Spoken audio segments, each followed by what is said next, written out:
Article 14 में हमने almost सभी इंपॉर्टेंट उसमें पॉइंट्स जो कॉन्सेप्ट दिए थे राइट टू इक्वलिटी में, हमने लगभग सभी इंपॉर्टेंट एस्पेक्ट को कवर करने के बाद अब हम आर्टिकल 15 पर जाते हैं।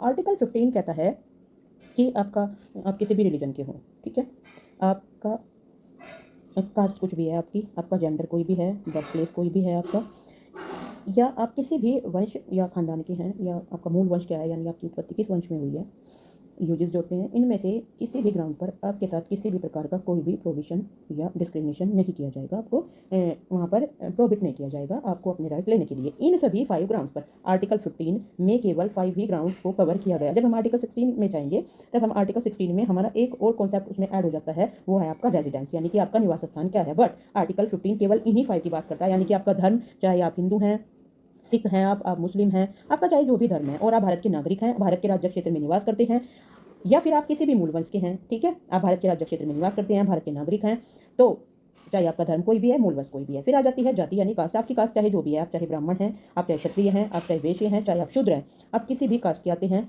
आपके साथ किसी भी प्रकार का कोई भी डिस्क्रिमिनेशन नहीं किया जाएगा। फिर आ जाती है जेंडर की बात।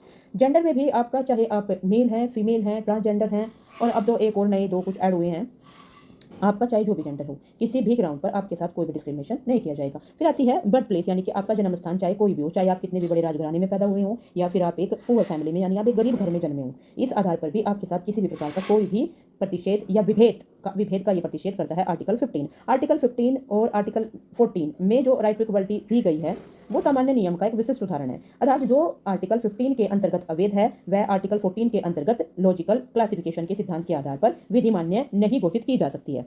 ऐसे विधियों द्वारा किए गए वर्गीकरण की युक्तियुक्ता पर आर्टिकल 14 के अंतर्गत तभी विचार किया जाएगा जब असमानता आर्टिकल 15 में दिए गए किसी एक आधार पर आधारित हो। अभी मैंने आपको बताया कि इनमें से अगर कोई भी ग्राउंड है तो उसके आधार पर किसी भी प्रकार का भेदभाव आपके साथ नहीं किया जाएगा।